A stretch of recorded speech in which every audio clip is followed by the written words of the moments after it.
Hey, what's up everybody? I am Jason and you're watching my channel, Micro Investor. So in this video, we're going to be talking about the top 7 semiconductor stocks to invest into. Now, if you don't know what a semiconductor is the brain of an electronic device, the chips that go inside of our video game consoles, smartphones, computers, etc.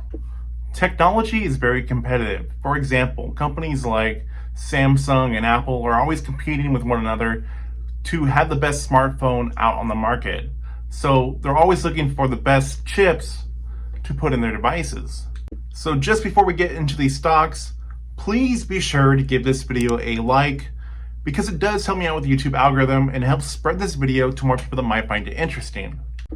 So the first one we're going to start out with is actually an ETF. SPDR S&P Semiconductor ETF, ticker symbol XSD.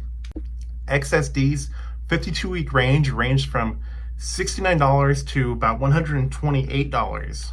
Its current net assets are close to $500 million and has a dividend yield of 0.48% and has an expense ratio of 0.35%. And the current PE ratio is not listed right now on Yahoo Finance, but it is 28.59. And XSD stock has fully recovered since it fell off in March because of the pandemic. It is now at an all-time high. And of course, it has to do with the holdings that are in this ETF. And 3 of these companies actually are on my list. Next, we got my favorite semiconductor company, Intel Corporation, ticker symbol INTC.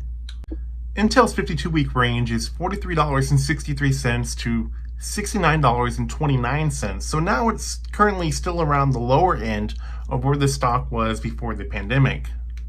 Intel's current market cap is $208 billion, and the stock price coming down a little bit does make the stock look more attractive in my opinion. And also that dividend yield is also more attractive, where it's currently at 2.7%.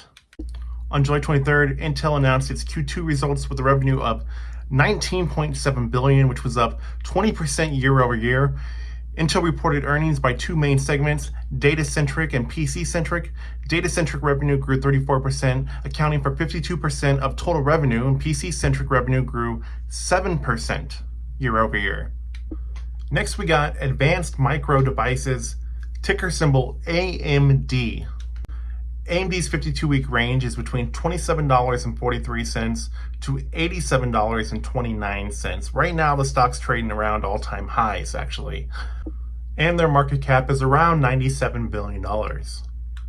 On July 28th, AMD released its Q2 results, announced revenue of $1.93 billion, with operating income of $173 million, net income of $157 million, and diluted earnings per share of 13 cents. AMD's total revenue was up 26% year over year. Next is Texas Instruments Incorporated, ticker symbol TXN. Their stock has a 52-week range of $93.09 to $139.24. So right now it's about at the high.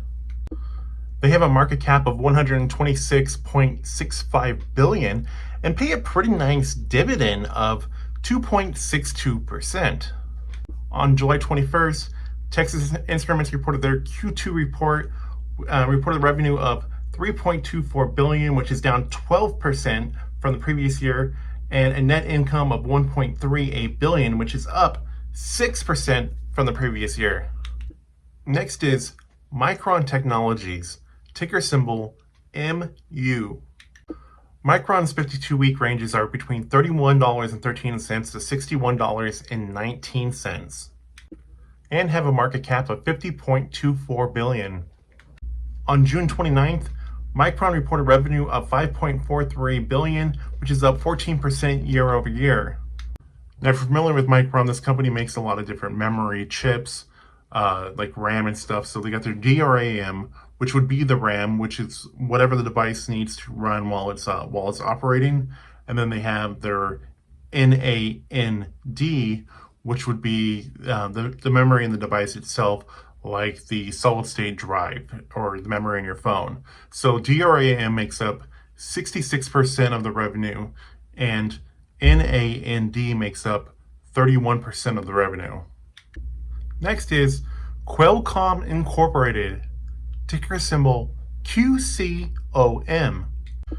Qualcomm's 52-week range ranges between $58 and $116. So again, this is another one that is very close to its all-time highs right now. Qualcomm has a market cap of $126.5 billion and has a dividend yield of 2.29%. Qualcomm is the largest chip maker for smartphones and wireless modems. Its chipset accounts for about 2/3 of the total revenue. Qualcomm announced on July 29th better than expected results for its fiscal third quarter that ended on June 28th, 2020. It earned an adjusted 86 cents per share on a revenue of $4.89 billion. Next is Nvidia Corporation, ticker symbol NVDA. Now, over the last year, Nvidia stock is up about 200%. And their 52-week range is between $159 to $496. So right now it's trading around its all-time highs. Nvidia has a market cap of $303 billion and pays a dividend of 0.14%. So I'm making this video before Nvidia releases their next earnings, which is going to be on August 19th. But Nvidia has been one of those stocks that no matter what it does, it just continues to grow. I said over a year ago that I thought Nvidia was way overvalued, and still the stock just keeps pushing. So now it's turned into one of those stocks that I hope will drop a little bit in price, just so I can buy in for a little less money.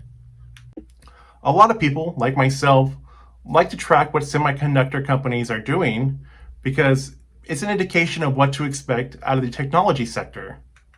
And there's a lot of semiconductor stocks that I did not mention that are also really good, like Semtech and Micron Technologies.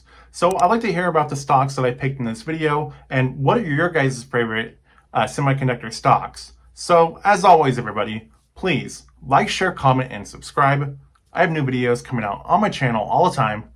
Thank you guys for watching. I will see you all in the next video coming very soon. Hey, real quick, if you guys need to build a website, check out my affiliate, hostm1.com. And you can find me on Instagram at micro_investor.